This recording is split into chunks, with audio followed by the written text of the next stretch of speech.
Have you ever had your air conditioner break down in the middle of July? Now, try to imagine living in the Middle Ages, where the most advanced cooling technology was probably just a servant, with a fancy hand fan. Medieval summers could be very harsh, especially in southern Europe, where temperatures could easily exceed 35 degrees Celsius. Even cooler regions, like England or northern France, also experienced heat waves that would make even modern be astonished if you're wondering where medieval people lived amidst that heat. Here's an interesting fact. About 90% of the population lived in rural areas. Taking London as an example, even though it was one of the largest cities at the time, by 1300, London's population was only about 50,000 people, much smaller than many modern suburban towns. Urban life back then was quite cramped. Houses were packed closely together, to the point where you could almost whisper to your neighbors through the wall. As for the types of housing, they weren't as spacious as you might think. People living in the city usually lived in narrow but tall houses, built upwards because street frontage was very valuable. Such a house, on average, was about 400 square meters, which is equivalent to a modern two-car garage. If you think that's cramped, then the rural countryside was even smaller, only about 200 to 300. Next time someone complains about their small apartment, just tell them they're living in a medieval mansion. Of course, the type of house you lived in depended heavily on your social status, not unlike today's real estate market, just without brokers or property taxes. At the bottom of the social ladder were the peasants' huts, often just a single room, with a dirt floor and a smoky fireplace. Moving up a bit, you'd find the merchants' houses, where they both conducted business and lived, kind of like modern live-work lofts, except with more rats and no power outlets to charge your laptop. And at the very top were the manors, the medieval villas. These were large stone structures with many rooms, designed very intelligently to make the most of every cool breeze. And importantly, no house back then had air conditioning. No thermometers, no electric fans, not even a bag of ice from the convenience store. So what did they do? Medieval people had to rely on architectural ingenuity, trick, and tips passed down from generation to generation. Surprisingly, many of the cooling techniques from that era were so effective that modern architects are now learning from them. And do you know what the most interesting thing is? Well, we might feel sorry for our ancestors for not having modern conveniences. They actually invented cooling methods that were incredibly clever, from simple to sophisticated, enough to make modern engineers nod in approval. Now, let's explore how the wealthy people of the Middle Ages managed to keep their homes cool, while everyone else was sweating profusely. Money can't buy happiness, but in the Middle Ages, it certainly bought a more pleasant summer. While peasants sweated in small huts, the nobility lived in stone castles, cool and refreshing, with built-in cooling systems that make modern architects tip their hats. But they didn't get that coolness by chance. Everything was meticulously calculated, even though there was no knowledge of thermodynamics back then. Let's talk about the walls first.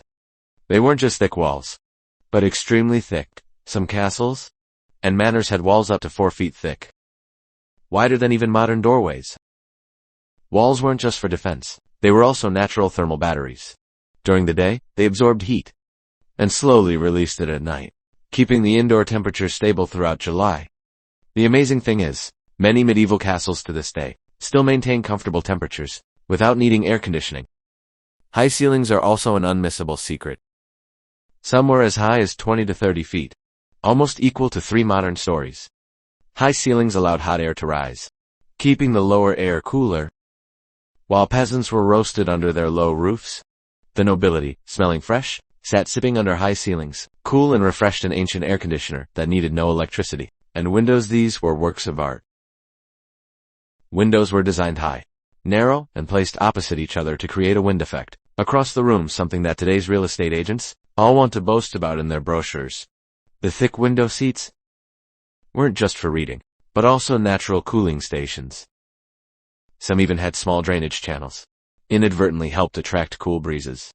The nobility even went further by installing screens made of alabaster stone, filtering out harsh sunlight while still allowing wind to flow in. Medieval floors weren't just for walking on. They were an integral part of the natural cooling system. Castles and manors often had smooth stone floors, or marble, materials that remained cool even on the hottest days. Walking barefoot on those stone slabs felt like lying on a cool pillow in summer, but multiplied by one.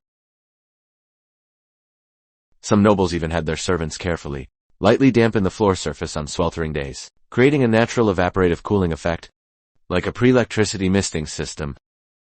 They even categorized floors by season, darker stones for winter to retain warmth, and lighter stones for summer to stay cooler. Everything was calculated to optimize living temperatures, entirely with natural materials. But what truly amazed people was the garden. Don't think medieval gardens were just for growing vegetables. They were outdoor cooling systems, disguised as recreational areas. They built covered walkways called pergola, covered in grapevines, providing both shade and convenient snacks. True medieval multitasking. Large trees were strategically planted, positioned to block harsh sunlight. And fountains weren't just for aesthetics. The flowing water created a cool microclimate around them. Some gardens even had sunken areas to trap cool air, like natural cold air pockets. The wealthier they were, the more elaborate the system. Some manors even had complex water channeling systems, help cool the air through evaporation, or light misting on scorching hot days. Sounds like modern central air conditioning, but it's precisely just gravity and water channels.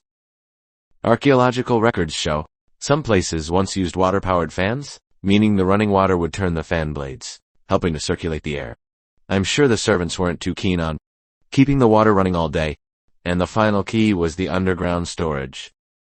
These subterranean cellars maintained a stable temperature year-round, around 12 to 13 degrees Celsius, perfect for both storing food and serving as a cool refuge for the whole family.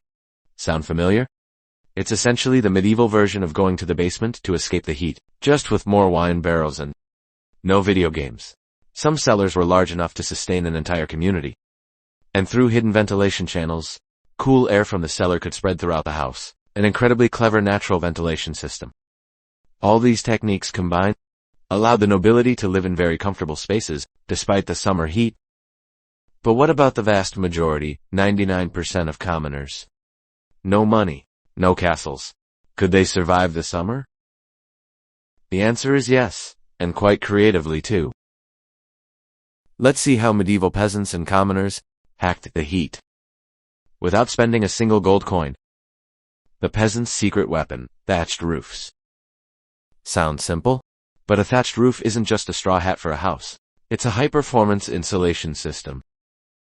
If done correctly, a thatched roof can be 30 to 35 centimeters thick, creating layers of air inside, like a giant bubble wrap. Providing insulation, that multi-layered structure kept cool air in and prevented the sun from penetrating. Modern studies on surviving thatched houses show that thatched roofs can help keep indoor temperatures 7 to 8 degrees lower than outside. Without engineering degrees, medieval peasants were truly masters of natural ventilation. Their houses were designed to maximize natural airflow, with doors and windows strategically placed to create cross-ventilation. But the real trick was the smoke hole in the roof. Initially, smoke holes were created to vent smoke from the fire, but they unintentionally acted as ventilation fans for the entire house. Hot air rose and escaped from above, drawing in cool air from windows and main doors, just like a powerful exhaust fan. Except, no electricity needed. The peasants' work schedule was also designed like a modern self-help book. They woke up very early, taking advantage of the cool hours to do heavy work, like plowing and harvesting. By midday, from around 12 p.m. to 3 p.m., they rested. It wasn't laziness, but a climate-based survival strategy. They also planted trees with purpose, often choosing deciduous trees to plant on the south side of the house, to provide shade in summer and let in sun in winter when the leaves fell. A kind of solar energy calculation, without a computer. They even chose fruit trees, providing both shade and food, like apple trees. The daily habits of peasants. The medieval era also revolved around temperature. Heavy tasks like threshing, grain or chopping wood were usually moved to early morning or late evening. When it was cooler, Meanwhile, lighter tasks like repairing tools, spinning, or weaving were saved for midday, when going outside was like turning yourself into a piece of bread in an oven. Women often baked bread in the early morning, taking advantage of the pleasant temperature, and avoiding heating up the whole house at midday. They utilized the weather as part of their cooking recipes. Even the surfaces around the house were used as tools for temperature control. Stone surfaces could be a double-edged sword. They absorbed scorching heat during the day, but radiated heat back at night, which was very convenient for drying herbs or clothes. A kind of natural dryer, just requiring a bit of patience. Indeed, necessity is the mother of invention. And medieval people proved that, with incredibly clever ways to beat the heat, even without money or technology. However, overcoming the heat wasn't just about comfort, it was also a matter of survival. Especially when it came to the relentless onslaught of summer insects, from peasants to nobles. Everyone had a headache because of them. Imagine, no mosquito nets, no insect repellent, no electricity. The medieval summer, almost an endless battle between humans and the hungry, winged army. Their number one enemy, mosquitoes. They didn't just buzz annoyingly. They were so numerous they could darken the sky.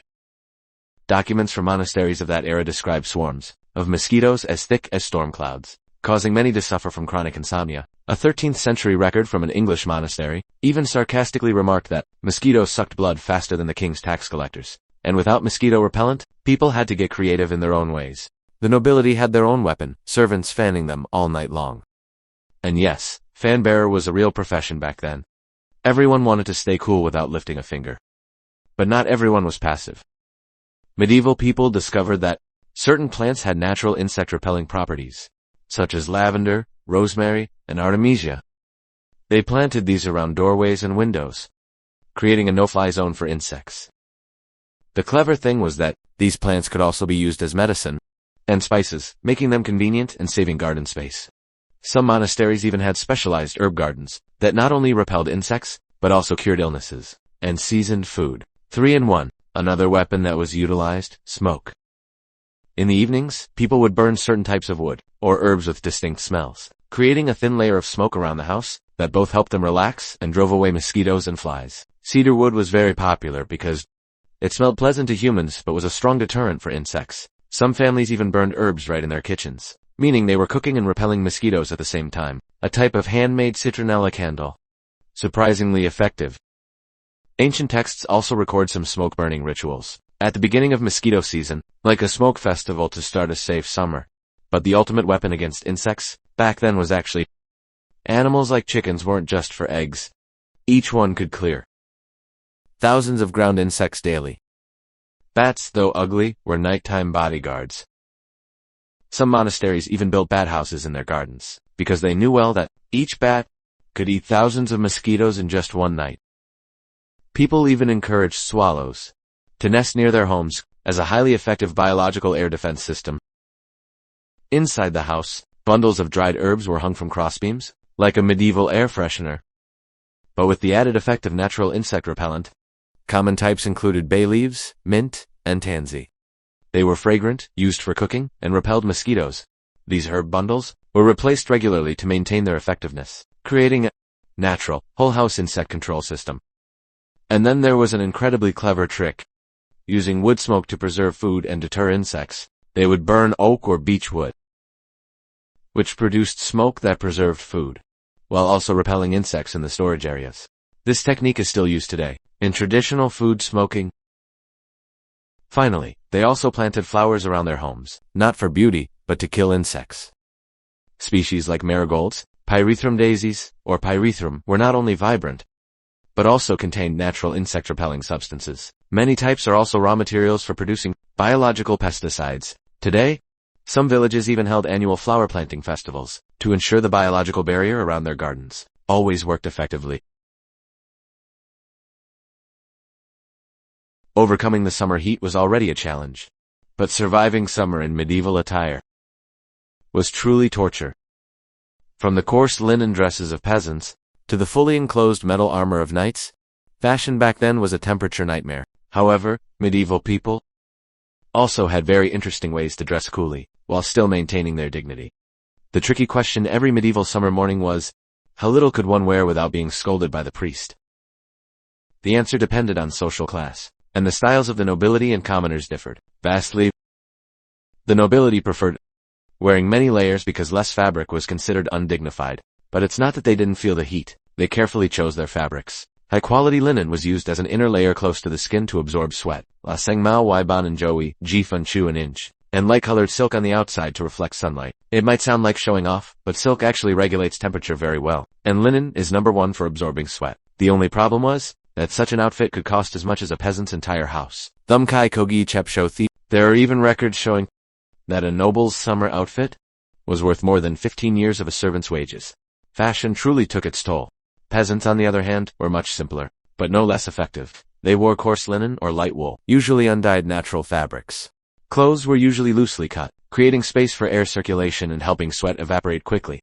Each person only had 2 to 3 sets of clothes, but they were enough for all purposes. From working in the fields and going to the market to attending festivals, some people were even smart enough to slightly dampen their clothes when it was too hot, creating an evaporative cooling effect, like a wearable air conditioner. Perhaps the most pitiable were the knights. Wearing armor in the middle of summer was like turning themselves into foil-wrapped potatoes in an oven. A full suit of armor could weigh 18 to 30 kilograms, like carrying a second grader on your back all day. Under the scorching sun, to survive, knights wore a padded garment underneath, called a gant. It absorbed sweat and provided padding against chafing. Records of tournaments describe a knight potentially losing up to 20 kilograms of water in a single match, not to mention the risk of heat stroke. Some tournaments had to pause mid-match just for the knights to go and cool down.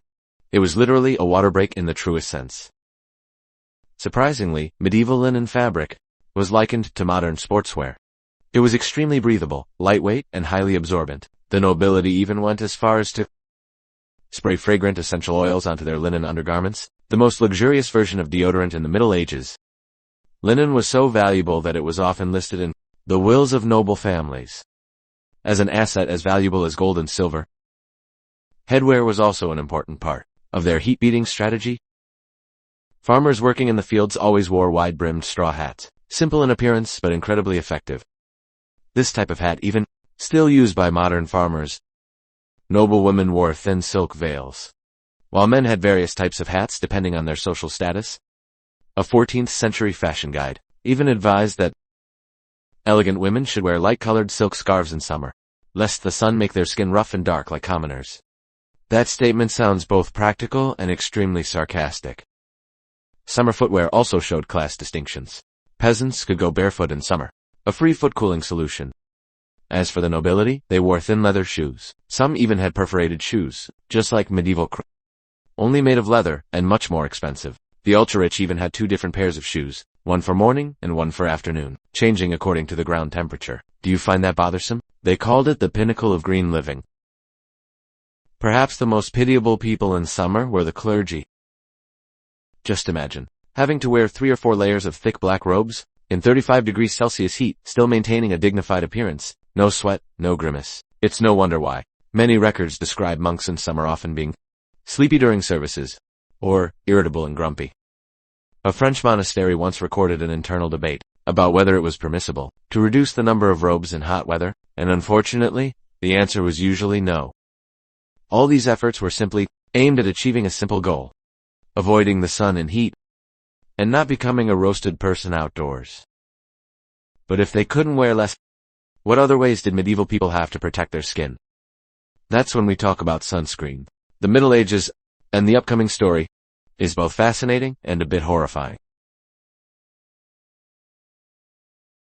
As the summer sun began to scorch, medieval people not only sought ways to cool down, but also had to protect their skin. And no, they didn't have sunscreen with SPF 50+. Conveniently bottled like we do. So what did they do? Welcome to the world of medieval sunscreen, where science, witchcraft, and recklessness intertwined. The most famous medieval sunscreen formula came from a medical book series called Chromatola, written by a female physician named Chromatola of Salerno. In the 12th century in Italy, the formula sounds like a chemical experiment of the witchcraft level: lily root, white lead, mastic, resin, frankincense, camphor, pig fat, and finally, rosewater. No, you didn't mishear. White lead, the main ingredient in it, is the famous neurotoxin. But back then, who cared about toxins, if your skin could be porcelain white? White lead was considered a high-end beauty and sun protection secret. People applied it to their faces to both brighten their skin and create a barrier against the sun. What happened next? Well, hair loss, ulcers, and early death. There are even records of a medieval doctor's comment: this substance whitens the face, but also shortens life. No one seemed bothered by that. Beauty back then was traded for life. Meanwhile, commoners were luckier because they couldn't afford to put poison on their faces, chose a much simpler and smarter solution. They avoided the sun by wearing wide-brimmed straw hats, long-sleeved shirts, and staying indoors during peak sun hours. It might not have been pretty, but it was certainly safer than mixing lead and pig fat and applying it to their faces. If they happened to get sunburned, they also had ways to treat it. Sound familiar? That's because many methods were similar to folk remedies used today: egg whites, rose water, aloe vera, and various herbal poultices. A popular formula was cucumber juice and vinegar, quite similar to modern after-sun lotions. The only difference was no chemical smell or green packaging. Outdoor working hours were also carefully planned. To avoid the sun, medieval people usually went to the fields early in the morning and late in the afternoon, while the period from 11 a.m. to 3 p.m. was reserved for rest or indoor work. Not because they were lazy, but because they knew summer sun could kill. Medical texts from that era recorded severe heatstroke cases that led to temporary insanity. One notable story tells of a stonemason who worked at midday until his head blistered. He became dizzy and disoriented for 3 days. There was no OSHA, Occupational Safety and Health Administration, back then, but anyone who survived knew very well not to go out in the midday sun if they wanted to live long. Cultural perceptions of skin also strongly influenced sun protection methods. Tanned skin was seen as a sign of the working class, field laborers, and hired hands. Meanwhile, pale skin was the symbol of status and wealth. Therefore, noble ladies protected their skin at all costs, wearing wide-brimmed hats and covering their faces with thick veils, and wearing gloves all summer long. Some even only stepped out under a canopy, carried by servants, like a portable sunshade, reserved for those who didn't want to be tanned like peasants. If there were dermatologists back then, they would surely have made a fortune. But what's interesting is that medieval people understood the importance of shade, and they built their living spaces in a way that maximized it. Architecture for shade played a huge role in avoiding the heat. Old houses often had protruding eaves, deep-set windows, and covered walkways. All of these helped create continuous shaded corridors for movement without getting sunburned. Outdoor markets were also covered with tarps, forming shopping areas much cooler than being outdoors. That's why many old towns look like narrow labyrinths. Not because there was no land, but because the narrow architecture helped block the sun and maintain a more stable temperature. And the most effective, simplest sun protection method, the most classic one, is something you should also do today.